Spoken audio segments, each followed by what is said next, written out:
গোলকগঞ্জৰ আগমনীৰ গংগাধৰ নৈত হলিৰ সমাধি আব্দুল মালেক নামৰ এজন আলহী খাবলৈ যোৱা আব্দুল মালেক আলীয়ে আজি পুৱা ৮ বজাত দুই কন্যা সন্তান ক্ৰমে হালিমা খাতুন আৰু উন্না খাতুন আৰু ভতিজা মীৰ মহম্মদক লৈ এখন জৰুৰী নাৱেৰে নদী পাৰ হৈ ঘৰলৈ বুলি আহোঁতে নাওখন ভাঙি গৈ পানীত ডুবি যায়। অৱশ্যে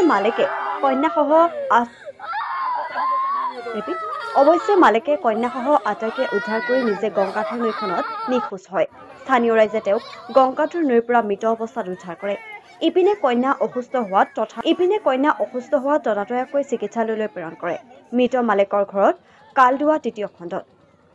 গোলকগঞ্জৰ পৰা নিৰঞ্জন প্ৰধানৰ ৰিপৰ্ট NE24 আছাম।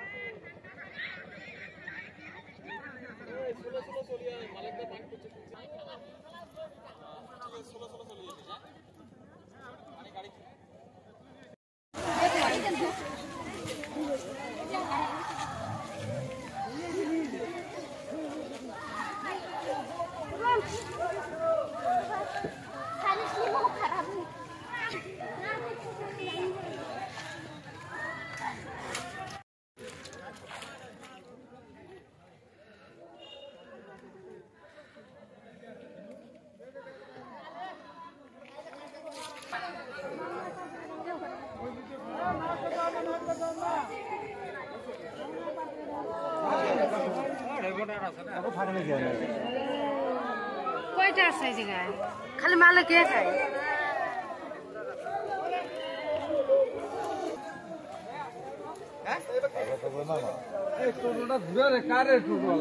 একটা গাড়ি ম্যানেজ করে গাড়ি নেই এখন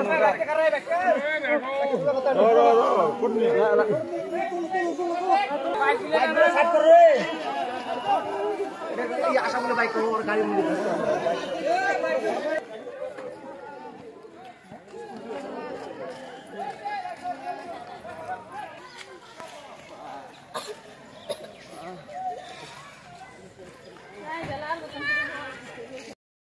তার মানে এডি লোকে ডুবছে এটা মুই জানো না।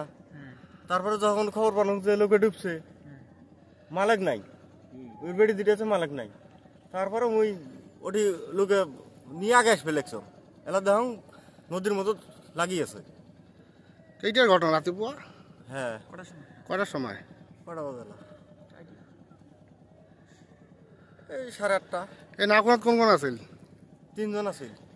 কত গৈছে জানে নাকি? 2টা লড়া ছোৱালী আছিল আৰ একটা মালিক আছিল। ল'ৰা ছোৱালীজন একো হোৱা নাই না? এলে পাওয়া হয়েছে। কেনেকুৱা অৱস্থা মানুহজন পালে আপুনি? একলাই আছিল। হুঁচ আছে না নাই? হুঁচ নাই। হুঁচ নাই না? নাই।